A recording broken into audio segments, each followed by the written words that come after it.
Lord Brian.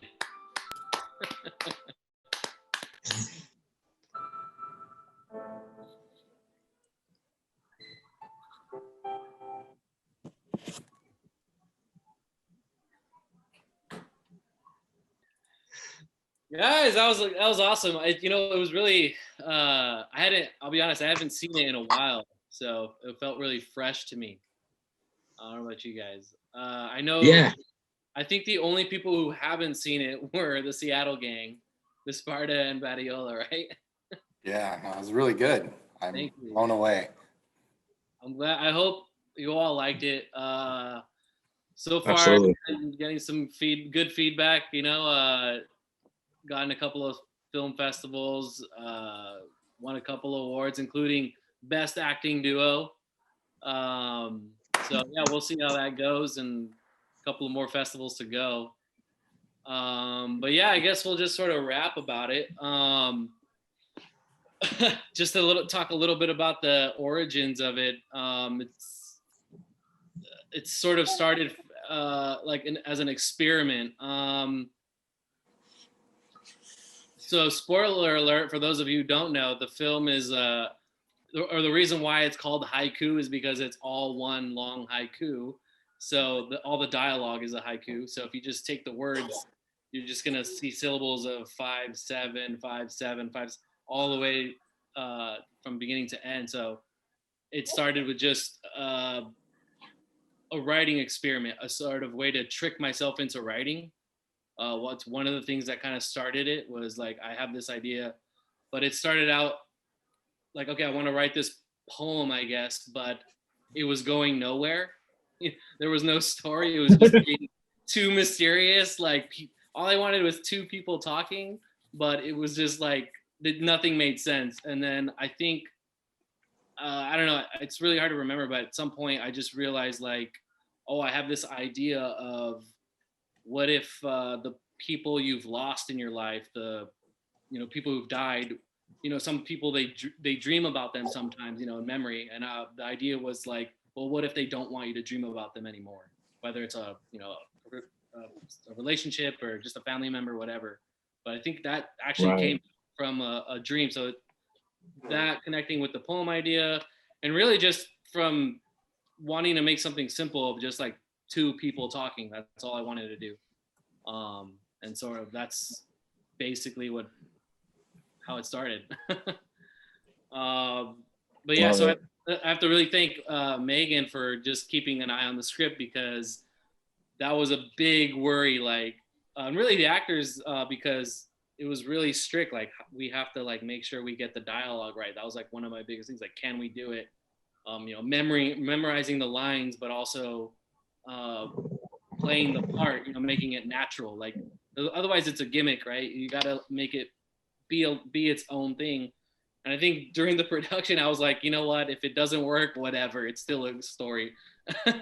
But luckily, Megan killed it with just following the dialogue and just, I don't know how you did it. But, and then Anthony in the editing process, going over the script and just like, making sure all the dialogue. So I was worried. That was like one of my biggest worries. So did it all align perfectly? Yeah, I think so. If you go back and rewatch it and just, I think I watched it with the script and then Anthony's edit. I was like, yeah, that's it. That's all the dialogue. Right. How difficult was it to like construct the whole thing and get across what you needed to, like with restricted format like that? Yeah, I think that's right. One of the challenges was to like just tell a story that stands on its own, but at the same time stick to that role. And like I think that's why like halfway when we were making, I was so worried about. I was like, you know what, screw it. If we don't do it, then whatever. But yeah, it was.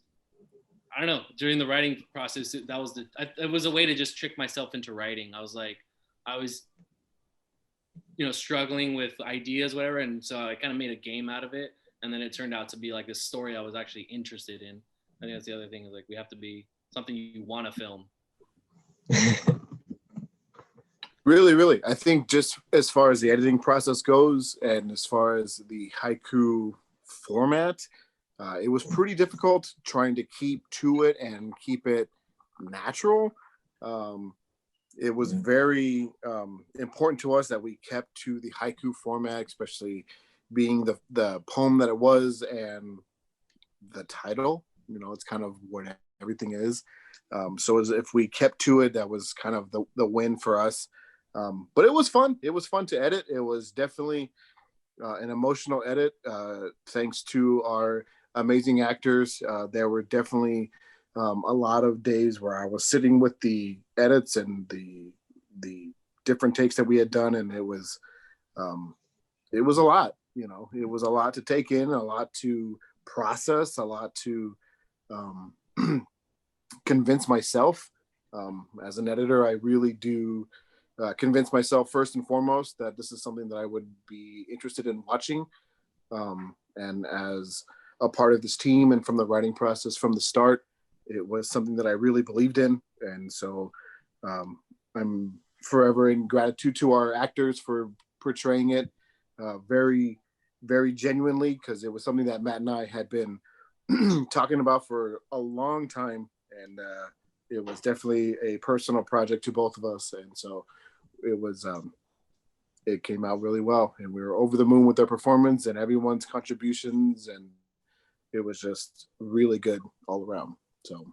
Yeah. And to add on to that, we did hit the world hit a wall, right? With COVID. We were supposed to film this a long time ago, our ducks in a row. And then COVID happened. We're like, all right, we'll see how this goes. And it was like, okay, months passed. We're like, all right, I guess we're not going to film it this year. But I think at a certain point, things started to settle down. And Dano actually hit me up one day. He's like, let's pick up where we left off.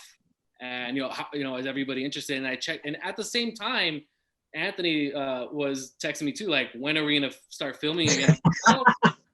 Dano actually was just talking about filming haiku. So if everyone's down and, and we play it safe and, follow the guidelines as best we can, it's outdoors for the most part. So that, Yeah, that ranch is huge. That shoot location was massive. It was great. Loved it. Yeah. But I guess, I want to take it push to the actors now. About, I guess, your thoughts on the process and like working with, I don't know if you have ever worked with a script like that, but like, Dana, I'll start with you. Just like, well, for one, deciding to do a story like this or a film like this, and how is it different from anything else you've done as far as like, again, like the challenges with the script format and what we were trying to achieve there? Sure. So I think, like you brought up, with COVID hitting, a lot of work got shut down for actors, writers, directors, and we were at this stagnant point. So I was excited to get back to work. And, even before that, before the shutdown, I looked at some of your guys' projects, specifically Strapped. I really enjoyed that when we first met, and I did some research on Last Entertainment Productions. And for those of you who haven't seen it, it's a comedy.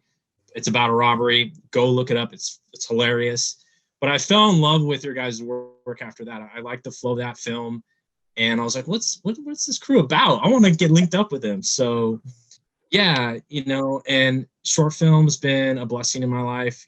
As an actor, we do so many auditions that, when you get offered a principal role from a director, it's my opinion that you should jump to it. You should get on it, because if you're not working, you're not acting, So I think combination of your history and that made it easy for me to choose. Plus the script's great.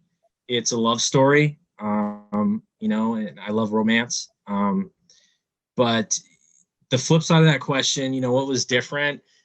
I think for HAIKU, in terms of, I don't want to put anybody on the spot on past films I've been on, but the communication was really good. The communication with everyone involved, Matt, and Cheryl with our first script read when we were going through that. And, I vividly remember stopping at certain points and Matt, you giving me advice and us advice on how, the tonality should be for these characters. And really that, as, Anthony was touching on earlier, that it was a project story. It was close to home. So you guys really wanted it to portray it a certain way. yeah, it was just really easy to fall in love with and be a part of. Cheryl, your thoughts? I thought, yeah, what I really loved about this film and the script was that everything was kind of in subtext. I loved how the language was so kind of abstract. You could put a million stories behind it, but we put this really strong story behind it, and so much was said just in the way we framed things and the way we said things. And I thought that was really unique from anything else I'd done. And it was really, really cool to work with and get really creative with. And this is definitely one of my favorite projects I've ever done. I think it really hit close to home, the story behind it. It's unique, and it's something that I think is really personal for a lot of people. And I'm just so glad that I got to be a part of it. I'm not sure how you even found me. You just contacted me. Well, I was gonna say I'll get into that a little bit. Well, yeah, when we post Strapped, that was kind of like, oh yeah, let's put ourselves out there with Strapped, and then I was like, I think Dano had hit me up at that point, but there was a gap, and we were getting Haiku ready. You guys were my first choices. I did browse around. I was like, well, Dano wants to work. I was like, he's great.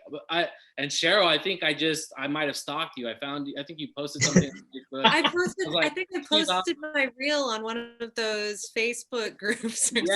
Yeah, I saw that, and I was like, oh, I'm gonna save her for later. I'll reach out at some point. And then Haiku happened, and so you guys were my first picks. And I really reached out thinking you'd say no, because I was like, I had never. Hold on, sorry, I gotta update. I reached out thinking you guys would say no. Like I've never worked with professional actors before, so I wrote you guys a message like, hey, I got this script. I don't know. I expect you guys to say no. I had already like other people I was gonna reach out to, but thank God you said yes. Well, I was like, let me read the script. I know, right? Yeah. And I loved it that way. I was like, yes, I like, if you don't get it, I can explain. Right. Oh, it was love at first sight. But yeah, I guess, sorry. One more comment. There was a synchronicity to Cheryl's point. When I read the script, I've done a couple of short films before this, and there's been a running theme. I either die or I'm in a coma, or someone dies. So when I read the script, I'm like, oh great, I die. Okay, this makes perfect You're already sense. dead. Yeah. Yeah. A lot of our shorts that Ant and I do, somebody dies. It's just a thing. Right. It's right at the starting point for us. Someone dies. Someone's got now to die. we tell the We story. know that much. Oh my gosh. Yeah, I guess I'll push it over to one of my favorite parts of this film is like, and everyone's is the music. That's like, it came out to be a huge piece of it. So Anthony DeSparta I don't know how that happened. How did we connect on you? Can I interject before DeSparta goes? Yeah. Everyone who has seen this piece has made it a point to tell me that this music was something to talk about. Every single person has said this music is just beautiful. So as a producer, as the editor, as a fan, I applaud the music, because it was really, really everything for me as an editor to bring this piece together. I was really, really a very aggressive advocate for your music, and I thought it was beautiful, man. So oh wow, that means a lot. Yeah, thank you. I'm very happy that it warms my heart to hear that. This is my first time, honestly, this is my first time like writing a piece of music that was in service of something other than my own. Yeah, for those of you who don't know, Anthony DeSparta is an artist and makes music, like songs that you sing. But I don't remember, how did that happen where we connected on this? Did you say you were interested in doing film, or did I? Yeah, I think Strapped might have been the point of entry for me, where I've always watched like anything you've sent me, and but that one like hit me. You wanted to do film, right? Or like you were. Yeah, I was getting back into like making music, and I took a little bit of time off from it, and I don't know, I just felt like I could do it, you know, and I wanted to try. And so yeah, I think I may have hit you up, and you had this project in the works, and you know, the project itself I felt like lends itself to like the kind of music that I'm typically doing anyway. So yeah, it all kind of lined up.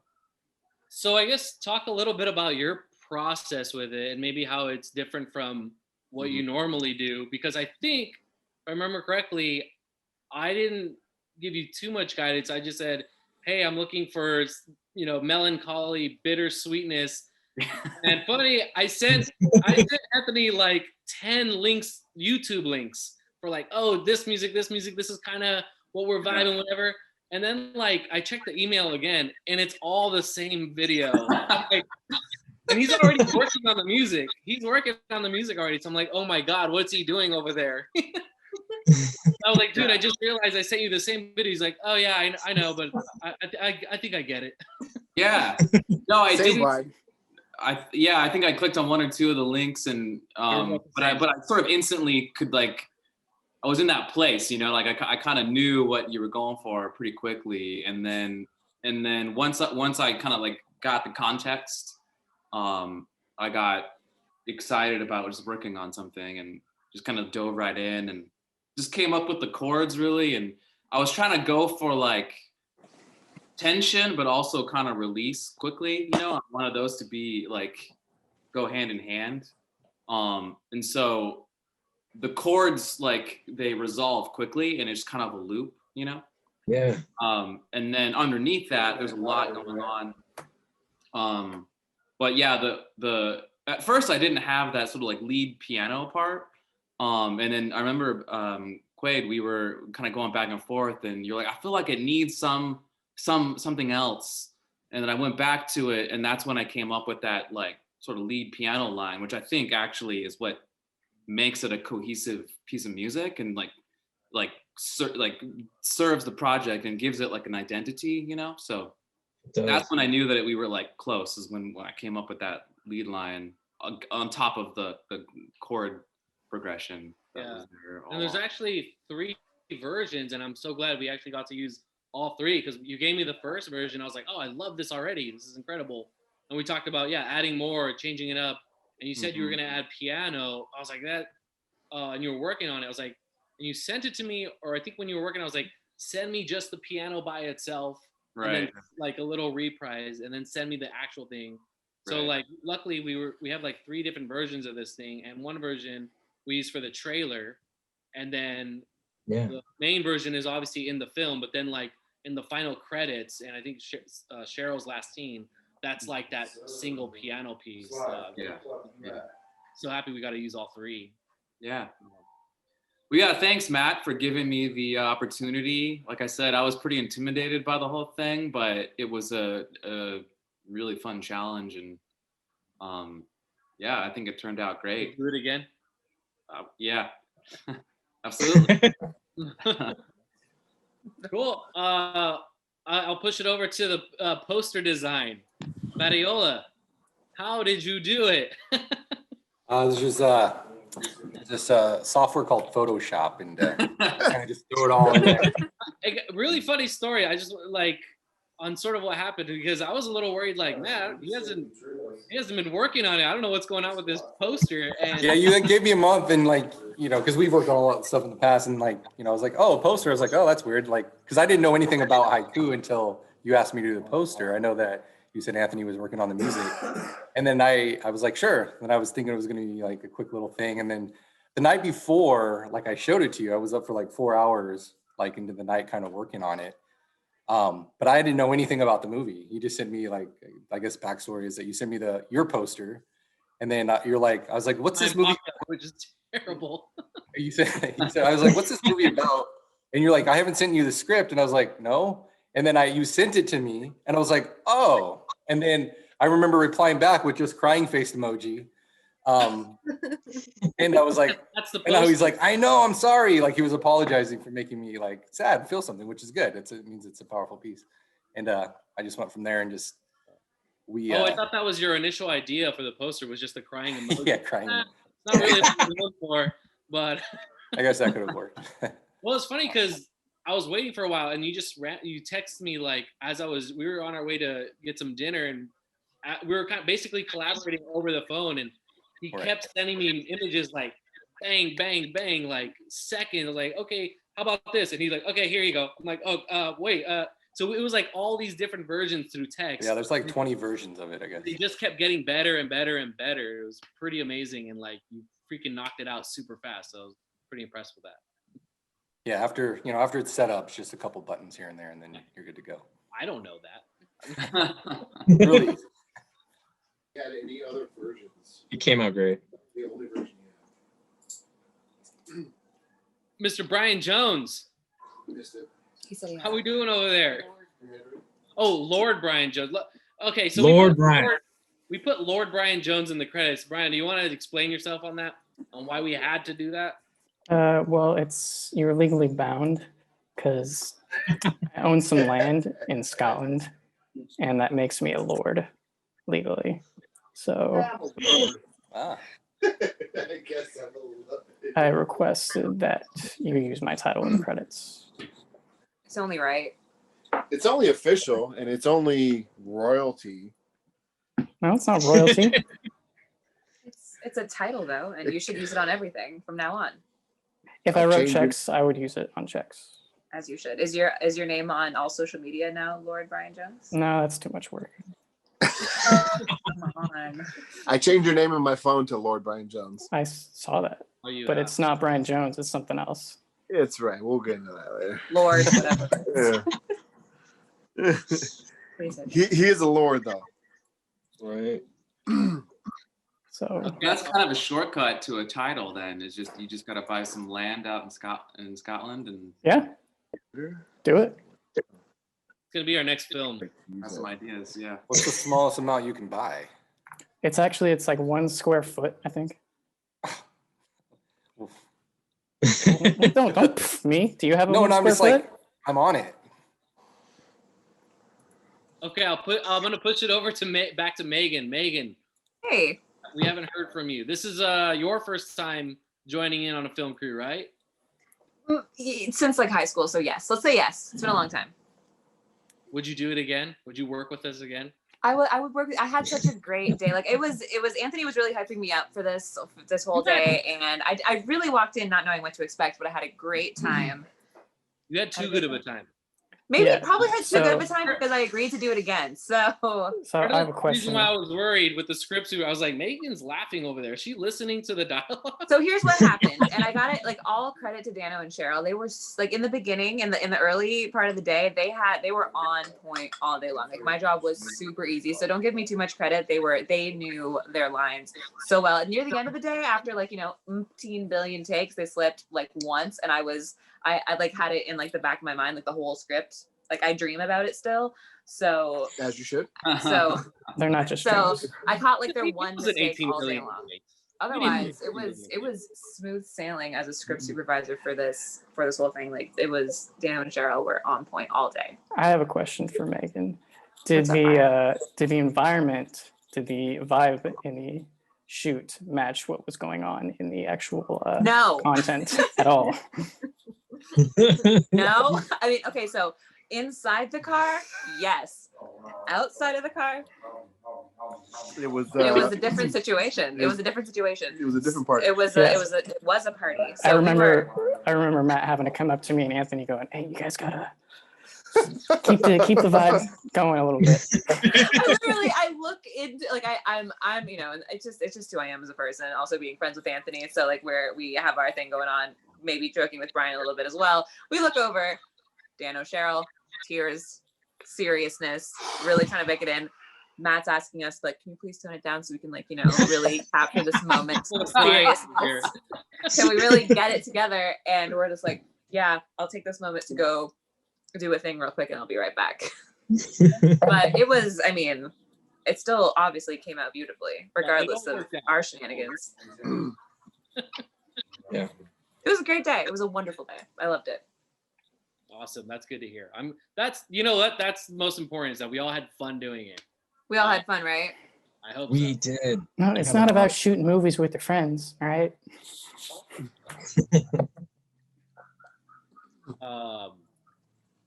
And that little finger thing, that little inside kind of walk that we did, can you, wasn't that a last minute idea to kind of have something special? That was that's another one of my favorite moments, was just the little hand holding moment, because I didn't know this was gonna work. I wanted an inside joke. That's all I think I said to you guys. I think I talked to you guys the And we night before. brainstormed it for like a couple days before, right? Yeah, and Cheryl was like, "One of these?" I was like, "Yeah, something like that." So we had all these. I was like, "I want something. I'm not sure." And then I think I told you guys the day of to do the finger walk, because I think I thought of it the night of, and I was like, "Let's try it and then see how it goes." And I remember as I was filming, all I said was just do this. I never said to hold hands, and you guys just did it. And I was filming. I was like, "Of course you would hold hands. That totally makes sense." I was like, "That's beautiful." So that was on the fly, and that was like one of my favorite parts. Was, but even like after we shot, I was like, "Oh God, I hope this works in the edit." Like this, you know. It did. It was a great idea because in the beginning, Natalie gets in and wants to do the finger walk to kind of check in, you know, and I'm in that zone thinking about the afterlife or wherever I'm at, right? And then at the end of the film, I return that finger walk because I kind of blew up on my girl, and we're trying to, you know, I'm trying to lighten the load, so to speak. So it worked out great. I think it was. Yeah, that was definitely one of my favorite parts. Was just, I mean, a lot of this.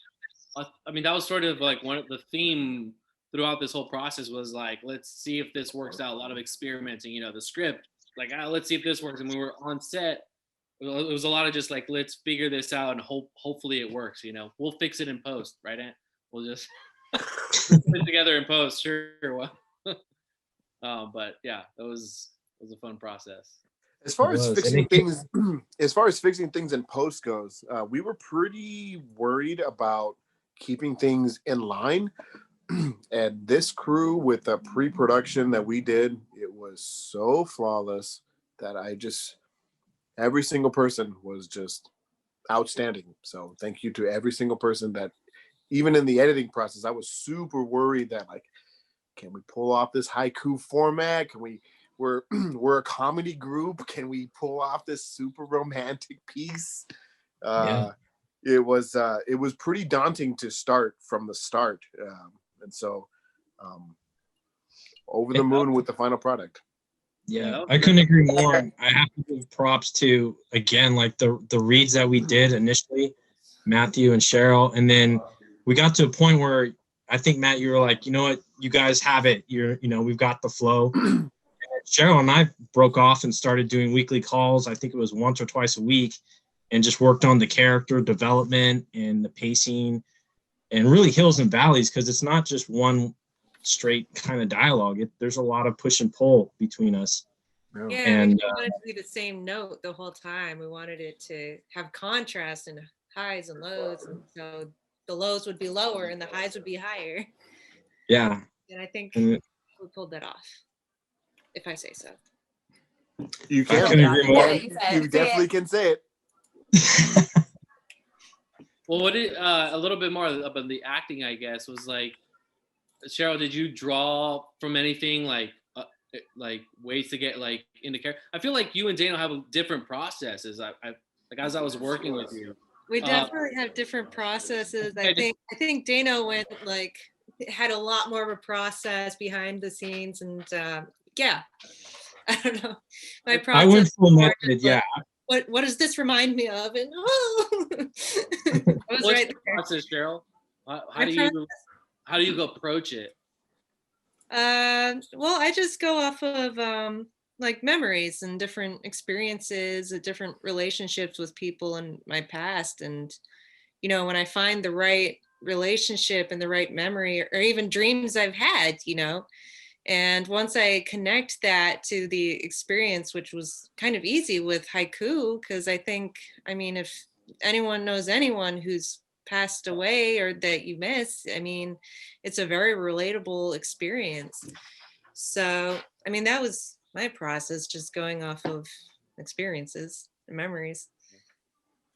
And I mean, yeah, and I noticed the difference, and both were fun to work with. I was like, wow, she works this way, Dana works, and one of the things I loved what Dano did was like he had this backstory, and I kind of like wrote it with a lot of openness and hoping you guys would bring your own thing to it, like whatever you want to add to it, and we'll see how it goes. But Dano had this whole backstory of this created this whole backstory for the two characters, and I was like, yeah, you're right. I guess that does work. Yeah, I guess they were made, or that is how you died. I think we talked a little bit about that, and well, part of it was like, I don't remember what you said initially, but I think because of the location, I think initially you crashed, but then because of the location, I was like, no, Dano, you crashed into a tree.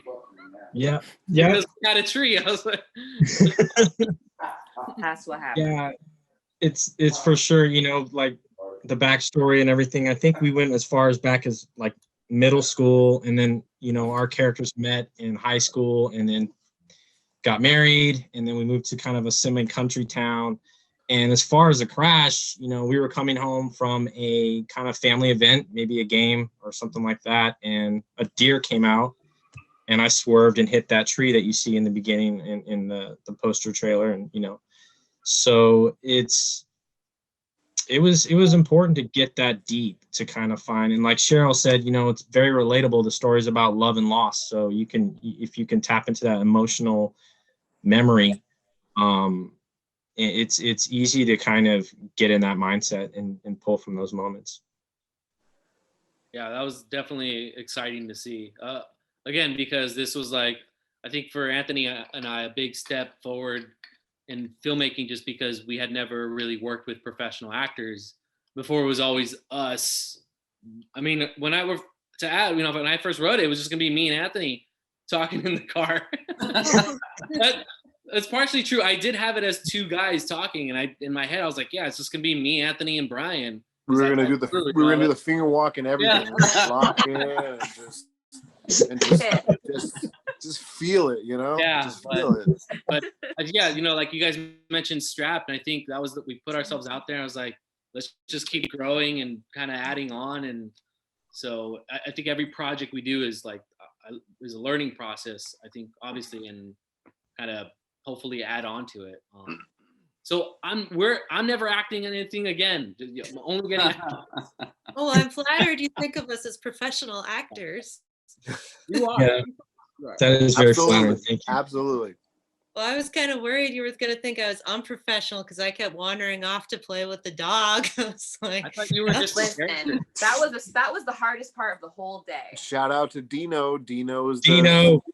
Shout out to Dino, our location security, which he is in the credits. I saw that. Dino's the man. I was kind of hoping he'd be in a shot.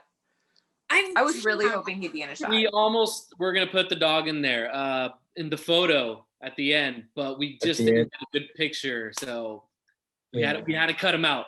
He's a beautiful baby brother of mine, and he would have been very flattered to be in the film, but he was doing his job, securing the location, and he did very well. Very well. Cutting room floor. Poor Dino. I think technically the real premiere is happening right now. Is it done? Yeah, I just got a text about if the link is live or where's the link. Yeah. Is it working? It should be working. Amy just was saying, well, I don't see a link. Matt, you should put a link to our other videos.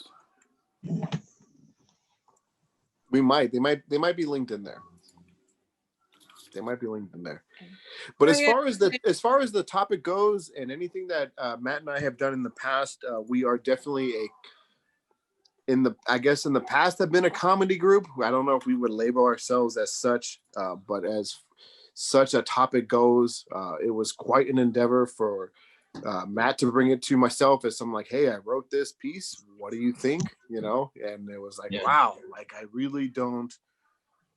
My first reaction was like, wow, I don't know if we can fucking pull this off because it's pretty heavy, and speaking just for myself, I have lost, a number of people in my life, and to have a piece that speaks to people who we really feel and really connect with and are lost without once they are gone.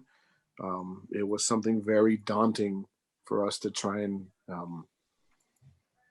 tackle and accomplish. And I really do think that we pulled off something really nice and really worthwhile, because it's a great story. And a tribute to our director and writer for this piece. Matt is an amazing writer. He writes amazing things.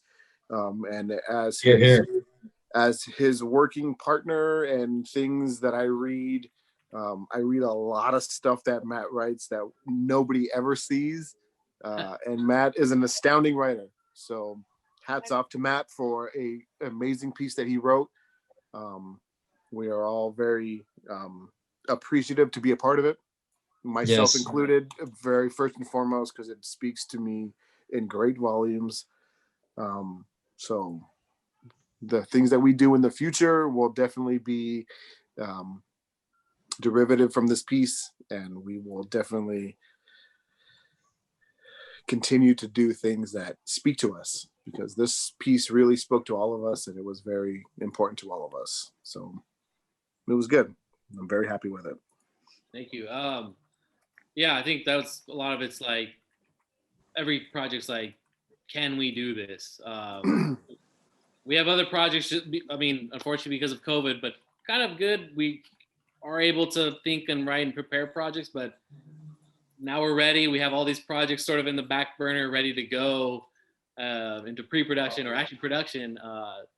So, and a lot of it is like, can we do this? You know, can we tell a 30-minute story? You know, can we do this other type of genre? And so, kind of build off of that. So we'll see how that goes. Oh, actually, now the film is premiering. I think now it's it's out. It's officially out. Yeah, I gotta make sure it's out. Did it? I'm gonna go hide in the closet now.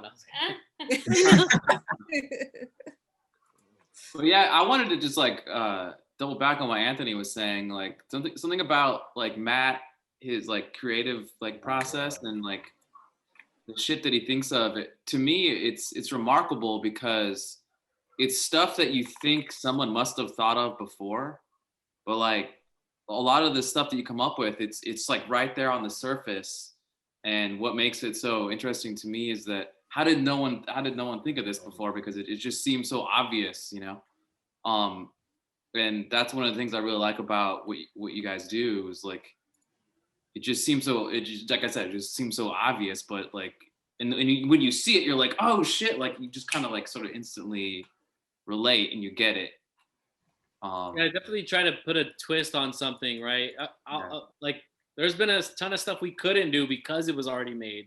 So I'll be honest, when I made this, I was like, is there a film called Haiku? I was like, oh, is there a film like similar to? So I did Google and kind of research, like, has anyone ever done this before?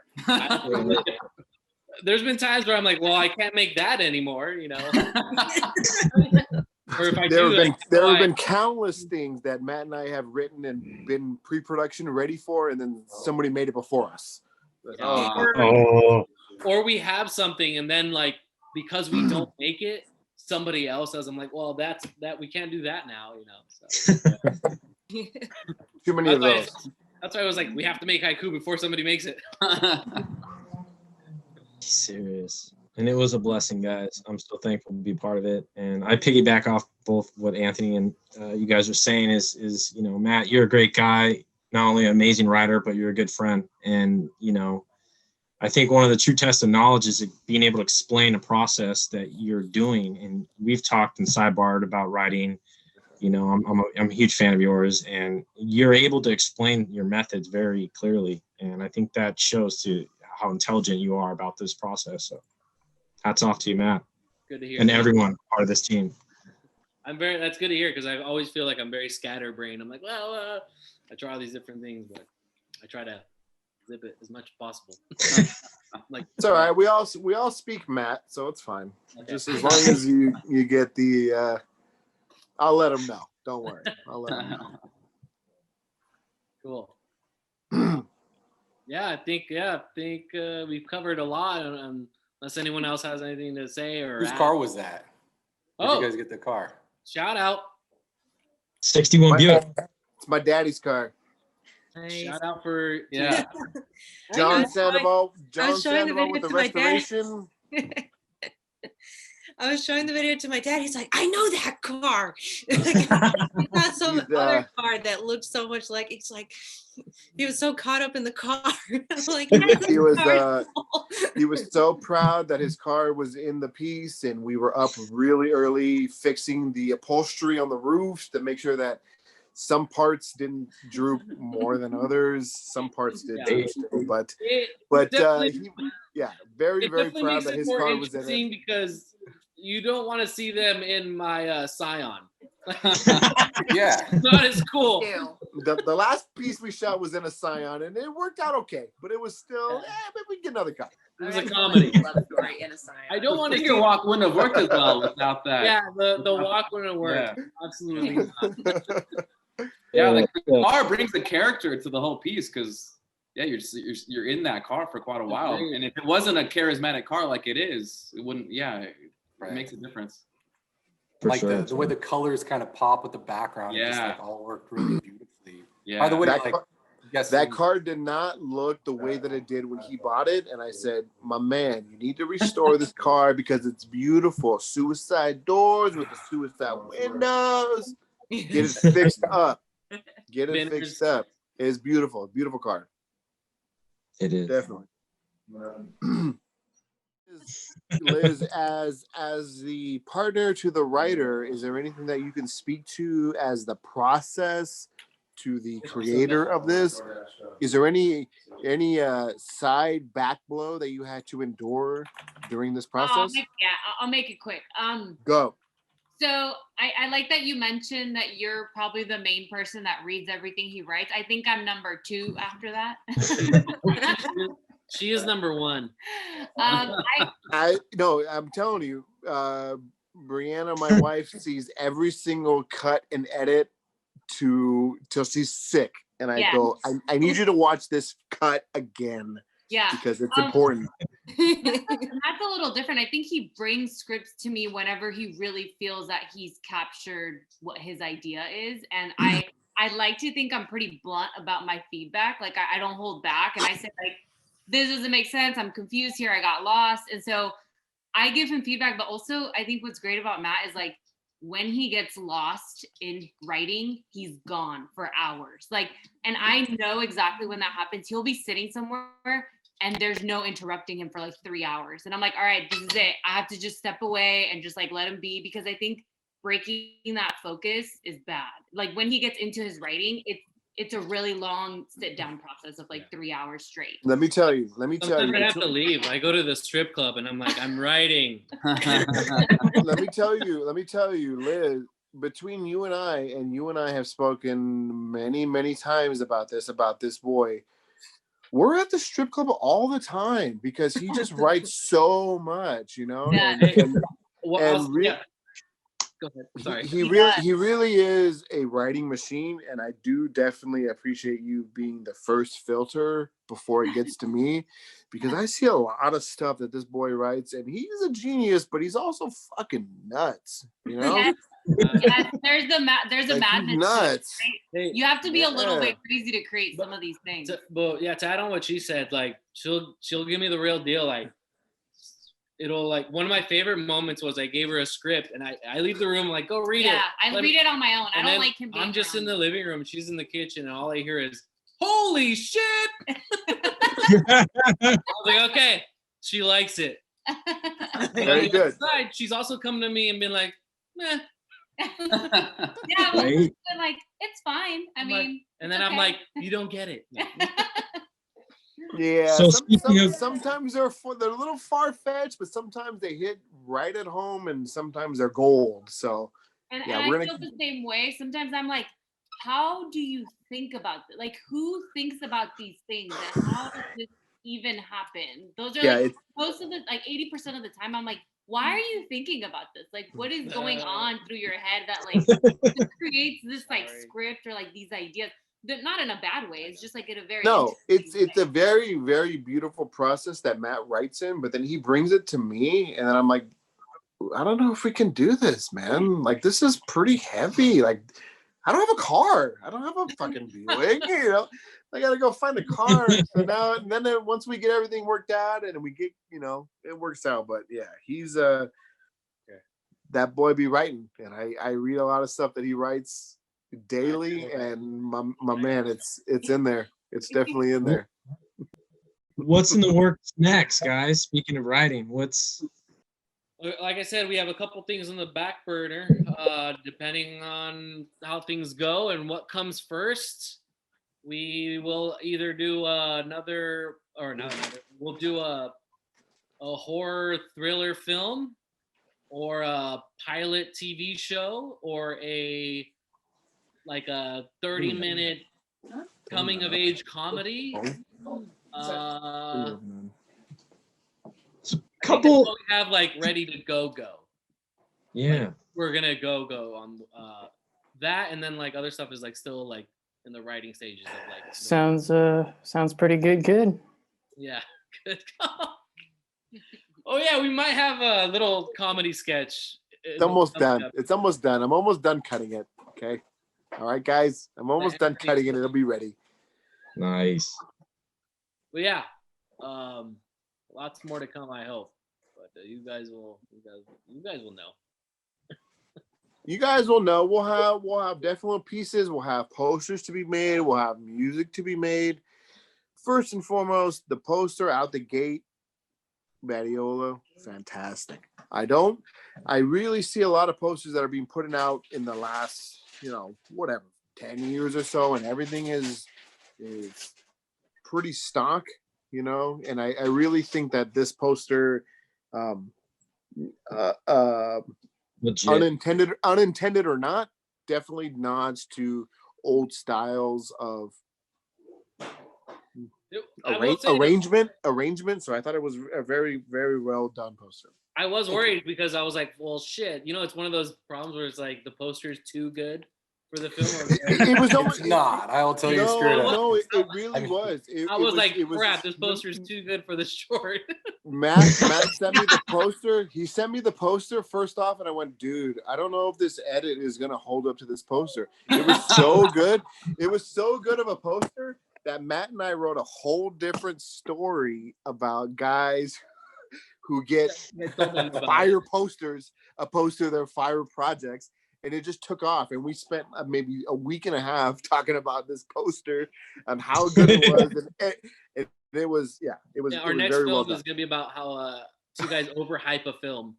And the poster's being too good. You want to be on camera? I love it. But yeah, I'm glad it's out there now. It's it's done. I'll probably never watch it again. No, I was kidding. One of those directors. Yeah. Moving on. Yeah.